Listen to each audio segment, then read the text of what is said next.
Kita akan membahas atau membincang satu, mungkin pembahasan ini sudah viral kira-kira 1-2 tahun belakangan ini, yakni perbincangan nasab Ba'alawi, apakah ia bersambung kepada Nabi, pertikaian antara kubu Kiai Imaduddin ya, dan RA, Robito Alawi itu, manakah yang benar, atau bagaimanakah solusi Al-Quran. Ini kan umat ini jadi bingung, jadi terombang-ambing, bagaimanakah cara kita menghadapinya, atau solusi Quran itu bagaimana. Ini saya berharap ini mengikuti sampai selesai ya, supaya tidak salah paham, tidak ada pertikaian-pertikaian, dan ini berbahaya. Assalamualaikum warahmatullahi wabarakatuh. Setelah sekian lama, akhirnya NU angkat bicara tentang polemik nasab Ba'alawi.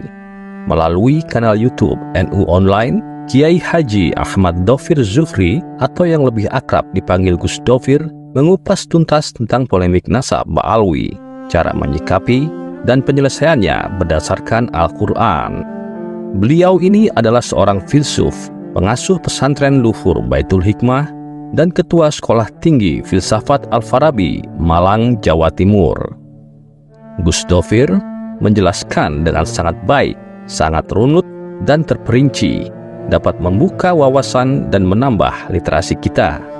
Jadi, tonton sampai habis dan jangan di-skip agar tidak gagal paham. Baik, bismillahirrahmanirrahim. Jadi begini, manusia ini secara antropologis dan sosiologis berbeda dengan manusia secara spiritual. Secara antropologis sosiologis, manusia ini adalah zoon politikon, itu kata Aristoteles. Manusia ini makhluk sosial. Perannya, kiprahnya, ia dianggap menubuh, mengada, membaharu, meruang waktu apabila ia terlibat dalam kehidupan sosial. Tetapi manusia secara spiritual, ia bersumber dari Tuhan yang sama, dari Tuhan yang satu. Ibaratuna syatta wa husnaka wahidu wa kullun ila zakal jamal yushiru. Kita berisyarat kepada kebenaran yang sama, atau yasir, kita melangkah pada kebenaran keindahan yang sama. Ibaratuna syatta, istilah kita berbeda-beda. Karena kita bersumber atau berasal dari Tuhan yang satu, maka Tuhan memuliakan kita, bermurah hati kepada kita. Walaqad karramna, bismillahirrahmanirrahim, walaqad karramna bani Adam wa hamalnahum fil barri wal bahri wa razaqnahum minat thayyibat. Tuhan telah memuliakan seluruh keturunan Adam. Nah, oleh karena itu, tidak pantas kita mengklaim diri kita lebih baik ya, atau mengkafling surga. Yang paling mulia, yang paling hebat, yang paling digdaya di antara kita adalah inna akramakum indallahi atqakum, derajat takwa. Dan takwa itu dicirikan oleh Quran dengan saling mengasihi.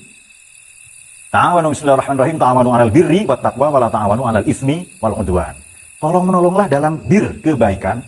Kanjeng Nabi disebut khairul bariyah, sebaik-baik orang yang terluas kepala dan dadanya, pola pikir, pola sikapnya. Bir dan takwa. Takwa ini menghindarkan diri dari murka Allah ya, atau yang dilarang olehnya. Sementara takwa opposite-nya adalah udwan, memusuhi. Berarti orang ini tidak dianggap bertakwa kalau tidak mencintai satu sama lain. Ya, sebagaimana sabda Nabi, la yu'minu ahadukum hatta yuhibba li akhihi ma yuhibbu li nafsihi. Tidak dianggap beriman kita ini sampai mencintai sesamanya sebagaimana kita mencinta saudara kita sendiri. Akan tetapi, kata Platon, manusia ini diikat oleh hubungan-hubungan politis satu sama lain, bond of politik. Nah, politik ini sehubungan dengan syahwat, atau kehendak, atau libido. Syahwat berkuasa, will to power. Dalam perjalanannya nanti banyak orang yang, ingin punya privilege, ingin punya keutamaan, keistimewaan, diutamakan. Dianggap dirinya spesial, dengan memiliki prestis, harga diri, pencapaian, prestasi, dan lain-lain. Nah, ini direkam, direportase oleh seorang penyair hebat dari Mesir ya, namanya Ahmad Syauqi. Kata Syauqi itu begini, khairun nas, sebaik-baik generasi adalah mereka yang dzu syarafin qadimin, punya kejayaan, pencapaian, achievement di masa lalu, tapi generasi ini tidak puas. Dia mau aqama li nafsihi syarafan jadidah, dia mau membangun kejayaannya sendiri, meraih prestasinya sendiri. Itu generasi terbaik. Tapi generasi terburuk, wasyarrun nas dzu khumulin, malas, sedentaris, mager, cengeng, gampang baperan, gagal move on dari masa lalu, kemudian I'm sorry, you can close the door by the way. Okay. Well, thank you very much. Gampang baperan, gampang nangisan lah pokoknya itu. Atau kadang disebut generasi strawberry. Nangis ya, cengeng banget lah itu. Lu khumulin iza fakhortahum, kalau kau nanya mana prestasimu, dia akan jawab zakaru, mereka semua akan nyebut-nyebut al-jaduda pada mbahnya. Oh, yang mbah saya ini, mbah saya pejuang, mbah saya guru, mbah saya dikawal malaikat Jibril, terus begitu. Dia sebut yang baik-baik. Tapi dia sendiri tidak punya prestasi. Ini generasi terburuk ini. Oke. Nah, ini kita dudukkan persoalan ini dengan kepala yang dingin, dengan hati yang jernih ya. Saya sudah pelajari tesis dari Kiai Imaduddin ya. Saya pelajari baik-baik dan komparasi dan perdebatan yang beredar beberapa bulan terakhir ya. Mungkin 1 tahun terakhir. Oke. Nah, rupa-rupanya dari zaman Nabi sudah ada orang yang mengaku-ngaku baik dengan nebeng, dengan mengklaim mendaku dirinya baik, atau mengaku kalau zaman dahulu menganggap keturunan dewa. Menganggap keturunan dewa, menganggap keturunan malaikat, ya kan? Kalau sekarang dengan ngaku-ngaku keturunan Nabi, adakah? Banyak, ya kan? Padahal kemuliaan bukan gara-gara nasab, betul kan? Contoh, putranya Nabi Nuh murtad, salah satu. Istrinya sama. Kemudian istrinya Nabi Lut sama. Walhasil tidak ada garansi kita ini anak siapa menjadi apa. Tapi kebenaran harus diungkap. Di filsafat itu benar, itu dianggap benar setelah diuji. Secara teoritis dan secara praktis. Secara rasional dan empiris itu benar. Jadi menguji kebenaran, diuji dulu. Misalnya begini, saya penjual emas. Saya penjual emas. Lalu Farid ini bilang, Pak, emasnya sampean palsu. Saya perlu buktikan kan? Perlu buktikan karena emas saya ini 1 truk misalnya. Jadi suplai emas di Asia Tenggara saya semua yang pegang. Saya harus buktikan tuduhan itu. Caranya bagaimana? Ya cek laboratorium, libatkan para ahli dan begitu kan. Oke, sudah. Nah, apa bukti di Quran bahwa ada orang yang ngaku-ngaku bernasab baik? Bismillahirrahmanirrahim, karena ngaji tafsir ini, mari kita buka pada surat Al-Qalam, Nun wal qalami wa ma yasturun. Pada ayat yang ke-10. Bismillahirrahmanirrahim, Nun wal qalami wa ma yasturun, ma anta bi ni'mati rabbika bimajnun. Wa inna laka la ajran ghairu mamnun. Pahala tak putus-putus ya. Innaka la'ala khuluqin azim. Ayat ini, surat ini mengekspresikan, menarasikan keagungan pekerti baginda Nabi sallallahu alaihi wasallam. Fasatu besiru wa yubsirun wa bi ayyikumul maftun inna rabbaka huwa alam biman dhalla an sabilihi wa alam bil muhtadin. Ini dia, wala tuti'il mukadzibin. Jangan kau ikuti para pendusta. Kalau kadzib bohong saja, kalau mukadzib atau kadzib, kalau kadzib dia pembohong. Kalau mukadzib sudahlah dia berbohong, nuduh orang lain bohong. Nah, itu mukadzib. Waddu lau tudhinu fayudhinun. Waddu dari kata mawaddah. Berkasih sayang, lunak. Waddu, mereka berharap, mau terdorong. Lau tudhinu ada hana, dal ha nun. Kalau kamu bersikap, mereka mau kamu bersikap lunak Muhammad, fayudhinun, kemudian mereka bersikap lunak pula. Nah, ini dia, wala tuti'kulla hallafin mahin. Jangan kau ikuti halaf, orang yang suka bersumpah palsu, ya kan? Mahin, ihana. Mari kita membuka An-Nukat wal Uyun lil Imam Al-Mawardi. Tafsirnya An-Nukat wal Uyun. Wafat Imam Mawardi ini pada tahun 450. Halaf ini maknanya kadzab. Ini pendapat Ibnu Abbas. Makna halaf yang lain dhaiful qalb. Orang yang apa ya? Gampang diprovokasi. Orang yang tekadnya lemah. Orang yang determinasi dirinya lemah. Kemudian al-miksar minasyar, dia banyak dosa, banyak keburukannya. Nah, itu halaf. Mahin, dia mengihanah, gampang merendahkan orang lain. Kau bukan cucu Nabi kau bukan keluarga Nabi. Kita tidak tanggung-tanggung, saya keluarga Allah, betul kan? Loh, kita ahlu Quran, keluarga Allah, sabda Nabi. Siapapun yang mencintai Quran, ahli Quran, ahlullah fil ard, kita keluarga Allah. Mana lebih keren, ya kan? Nah, santai dulu. Ambil kopi sana, biar. Oke, baik. Hamaz, bailul likulli humazatil humazah, mendorong, menjatuhkan, mendiskreditkan. Masya, dia kemana-mana, yamsi ya, masya bin namim, yamsi bin namimah, kemana-mana mengadu domba, ya kan? Ada semua kan?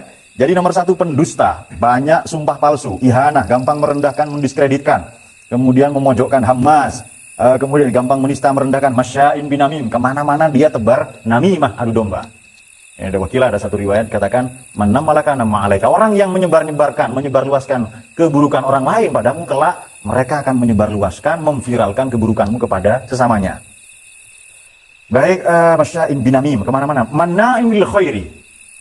Apa sih tujuannya halaf, bersumpah palsu, ya kan? Untuk meningkatkan grade reputasi dirinya, bersumpah palsu. Kemudian mahin, dia mengihana, merendahkan yang lain. Setelah itu mendiskreditkan, menjatuhkan. Kenapa harus menginjak kepala orang lain untuk meraih posisi yang tinggi, reputasi yang baik, level atau martabat yang tinggi, ya kan? Masya'in binamim, kemana-mana namimah. Pemerintah dicaci maki, ya kan? Dan seterusnya. Kemudian memprovokasi ustadz yang lain, guru yang lain, dan seterusnya. Jadi, karena kemana-mana membawa namimah, eksesnya, Apalagi dia punya masa, punya pengikut. Ini makanya saya berhenti ceramah. Ini saya menjalankan sabda Nabi, min husni islamil mar'i tarkuhu ma la ya'nihi. Ciri kualitas berislaman seseorang, dia tinggalkan yang tidak ada gunanya. Saya memandang sejak 2000, ini ceramah saya terakhir adalah di kampungnya Ilham, di Balai Kota Singkawang. Itu ceramah saya terakhir. Tahun baru 2019. Wah. Padahal ya saya cerita biasa lah persatu bang. Tapi ada oknum Habib yang nyuruh saya berhenti. Pak, ceramah jangan itu pak. Pemerintah itu kafir PKI katanya. Kita diundang pemerintah waktu itu. Begitu amplop terima juga ternyata. Oke, saya sudah berhenti jadi tukang ceramah. Tucerit ya tukang cerita. Kenapa? Rata-rata penceramah tidak pinter, tidak alim mereka. Tidak expert ya. Kita mau alim itu puluhan tahun kok ngajinya kan. Baik, kita teruskan. Tidak ada kuncian. Dia menghalang-halangi kebaikan. Mu'tadin asim. Melampaui batas. Asim lagi pendosa. Ya kan? Halaf 1, Mahin 2, Hammas 3, Masya'in binamim 4, Manahil khairi 5, Mu'tadin 6, kemudian Asim 7, Mutullin ba'da dzalika zanim. Nah, ayat 13 ini yang paling penting adalah bertabiat kasar, kemudian zanim. Kalau kita membuka tafsir Al-Baghawi, ba'da dzalika zanim wa huwa da'i al-mulsaq. Nasabnya ditempel-tempelkan supaya jadi baik, dicocok-cocokkan jadi baik. Ad-da'i, di orang yang mendaku. Jadi zanim mengaku bernasab baik. Ayat ini konteksnya dalam Al-Walid bin Mughirah. Bapaknya Sayyidina Khalid bin Walid. Dia ngaku, wah saya keturunan A. Orang mulia, saya dari Quraisy misalnya. Ini semua tuduhan, halafin mahin, hammazin, masya'in, binamim, manna'in, khalid, mutadin, asim, otullin. Ini semua ada pada Walid bin Mughirah kecuali satu. Ini tuduhan Quran, tuduhan Muhammad, benar semua ke saya. Itu watak kaya semua, kata Walid bin Mughirah. Wakilannya Abu Jahal. Walid bin Mughirah salah satu musuh Islam ya. Hanya satu, Muhammad salah, Quran salah, zanim. Saya tidak ngaku bernasab baik, saya orang baik. Terus dia mikir begini, Muhammad ini kan tidak pernah bohong dari kecil ya kan. Quran apalagi? Kok Quran katakan atau Muhammad tuduh saya ini ngaku-ngaku bernasab baik? Ditanya ke ibunya, Bu, saya anak siapa? Dipaksa todongkan pisau, pedang juga ya. Oke, baik. Ternyata betul, bapakmu ini maaf impoten. Jadi kamu bukan anak bapakmu. Dari suku yang terhormat, bapakmu gembala kambing. Nah itu dia. Jadi sedari zaman Nabi sudah ada orang ngaku-ngaku mulsok. Ini maknanya kalau di kamus Quran, makna di kamus Quran ini adalah ngaku-ngaku bernasab baik. Ya silakan periksa ya. Ini saya buka maqais fil lughah ya, firis dan fi juzuri kalimatil Quran dan mufradat al-fadhil Quran. Oke.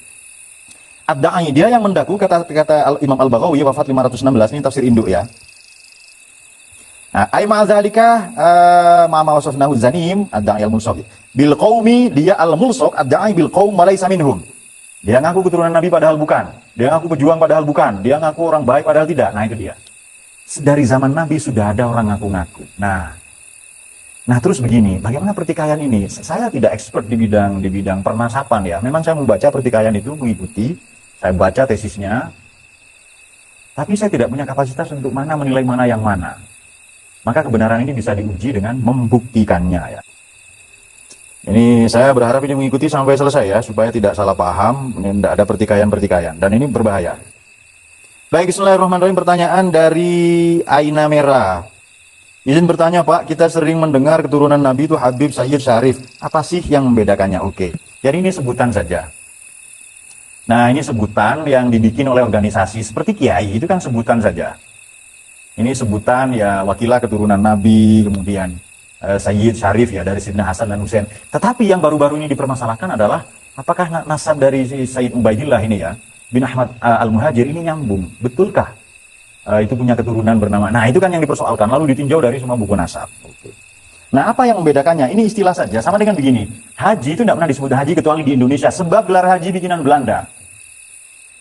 Jadi silakan dibaca ya. Jadi gelar haji ini bikinan Belanda. Kenapa? Dulu haji pakai kapal Belanda. Bagaimana caranya? Ya ikut kapal barang ke Ceylon, Sri Lanka misalnya, lalu ke Afrika Selatan.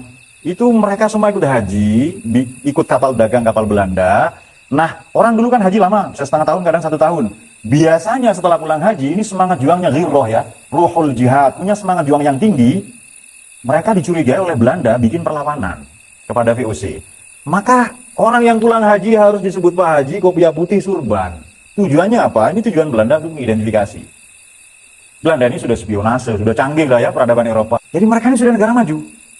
Kalau mereka mau menginvasi, mau masuk ya, apa dahulu Korea, afsaduha yang begitu di Quran atau di Hikam yang kemarin, ini mereka sudah persiapkan perangkatnya. Nah itu dia. Jadi ini perbedaan, ini sebutan di organisasi masing-masing saja. Baik, sekarang bebas santun. Assalamualaikum, izin bertanya, jika gelar haji mulai digunakan sejak zaman Belanda agar Belanda mulai mengawasi, bagaimana dengan Robito Alawiyah yang berdiri tahun 1928? Oke, apakah itu juga buatan Belanda? Nah, ini menarik. Ada beberapa manuskrip. Ada beberapa manuskrip. Kemudian saya mengakses beberapa jurnal yang dikepalai oleh Rolf Dobelli, ini orang Jerman. Salah satu bukunya ya terbitan New York Times, ya, The Art of Thinking Clearly, The Art of Good Life, banyak. Tapi beliau memimpin, ini orangnya masih hidup.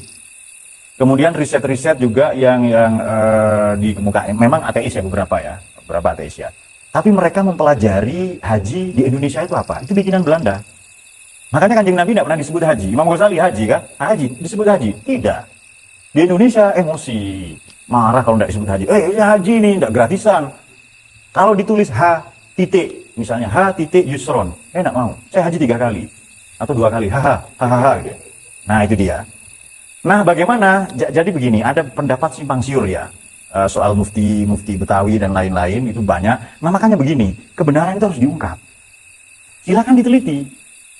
Kan begini, saya dituduh emas saya palsu. Ya saya harus buktikan bahwa emas saya asli, betul kan?